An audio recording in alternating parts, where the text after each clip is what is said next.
Welcome students, class 12-এর third সেমিস্টারের computer application এবং computer science এবং ক্লাস 11 ফার্স্ট সেমিস্টার এপিআই এবং এআইডিএসের জন্য আমি পাইথনের টাপুলের উপরে আজকে আমি 10টা এমসিকিউ নিয়ে আলোচনা করছি এবং এই 10টা এমসিকিউর অ্যান্সার আমি বলেই দেব এবং এই ভিডিওর শেষে আবার অ্যান্সারগুলো আমি লিখে দিয়েছি, তোমরা প্রত্যেকটার সঙ্গে মিলিয়ে নিতে পারবে। তো প্রথম প্রশ্ন দেখো, কোনটি একটি টাপুল তৈরি করার সঠিক উপায়? প্রথম যে অপশানটা আছে এটা লিস্টের জন্য, পরেরটা আছে এটা সেটের জন্য, নেক্সট যেটা আছে এটা কিন্তু টাপুলের জন্য, অর্থাৎ অপশান সিটাই হচ্ছে রাইট অ্যান্সার। নেক্সট কোশ্চেন 2তে আসছি, একটি টাপুলের উপাদানগুলি কি পরিবর্তন করা যায়? এখানে অপশানটা কিন্তু হবে না, অর্থাৎ অপশান বি না, টাপুল অপরিবর্তনীয়। টাপুল হচ্ছে ইমিউটেবল বা আনচেঞ্জেবল, টাপুল হচ্ছে চেঞ্জ করা যায় না, নট চেঞ্জেবল। এইবারে দেখো পরের প্রশ্ন, নিচের কোনটিতে ত্রুটি হবে অর্থাৎ এরর হবে? এখানে প্রথমটা টাপুল ঠিক আছে, পরেরটা এমটি টাপুল, অর্থাৎ অপশান ডি ঠিক আছে, অপশান সিও ঠিক আছে, কিন্তু এ এবং বি এর মধ্যে সমস্যা তৈরি হতে পারে। এখানে অপশান এটাও কিন্তু ঠিক আছে, এরর হবে অপশান বিতে। তার কারণ আমরা যদি সিঙ্গেল এলিমেন্ট টাপল লিখি তাহলে সেই সিঙ্গেল এলিমেন্টের পরে কিন্তু একটা কমা দিতে হয়, এটাই হচ্ছে রাইট অ্যান্সার, মানে ঠিকঠাক টাপুল লেখার নিয়ম। কিন্তু এখানে বলেছে কোনটাতে এরর আসবে, অর্থাৎ অপশান বিতেই এরর আসবে। নেক্সট কোশ্চেন নাম্বার 4, একটি টাপুল থেকে একটি নির্দিষ্ট উপাদান অ্যাক্সেস করার জন্য কোন অপারেটর ব্যবহার করা হয়? অর্থাৎ এখানে টাপুলের ইন্ডেক্সিং থেকে উপাদানটা অ্যাক্সেস করার কথা বলা হয়েছে, তো অপশান বিটাই হবে রাইট অ্যান্সার। নেক্সট কোশ্চেন 5, একটা টাপুল দেওয়া আছে এবং সেই টাপুলটাকে স্লাইসিং করা আছে, অর্থাৎ T1:4 এর ফলাফল কি হবে?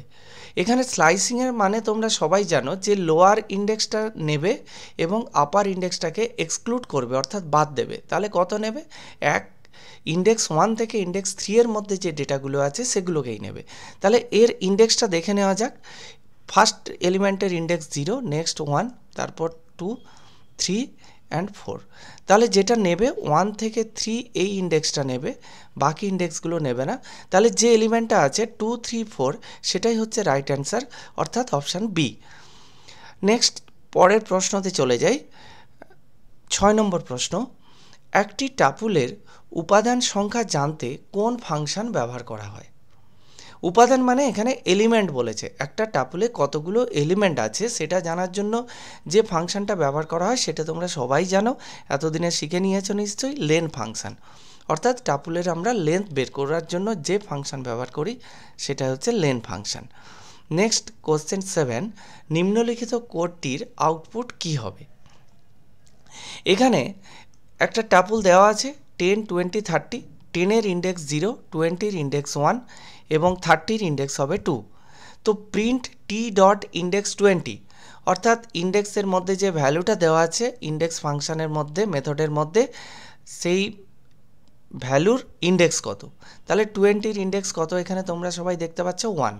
তাহলে যে অপশানে 1 আছে সেটাই রাইট অ্যান্সার, তাহলে অপশান এ হচ্ছে রাইট অ্যান্সার। নেক্সট কোশ্চেন 8, একটি টাপুলের মধ্যে ভিন্ন ভিন্ন ডেটা টাইপের উপাদান থাকতে পারে? তাহলে এটাতে কি হবে? হ্যাঁ, অবশ্যই থাকতে পারবে, কারণ একটা টাপুলের মধ্যে লিস্ট থাকতে পারে, একটা টাপুলের মধ্যে স্ট্রিং থাকতে পারে, একটা টাপুলের মধ্যে ইন্টিজার, ফ্লোট সমস্ত ভ্যালু থাকতে পারে, তাই অপশান বিটাই হচ্ছে রাইট অ্যান্সার। তো এর পরে আসছি পরের প্রশ্নতে, একটা টাপুল দিয়েছে দেখো, যদি t=1, 2, 3 হয় তাহলে t+4,5 এটাও একটা টাপুল, এর ফলাফল কি হবে? তো এর ফলাফল আরেকটা নতুন টাপুল তৈরি হবে, সেটা হচ্ছে 1, 2, 3, 4, 5, অর্থাৎ right answer option A. Next প্রশ্ন আসছি কোশ্চেন 10, নিচের কোনটি টাপুলের জন্য সঠিক নয়?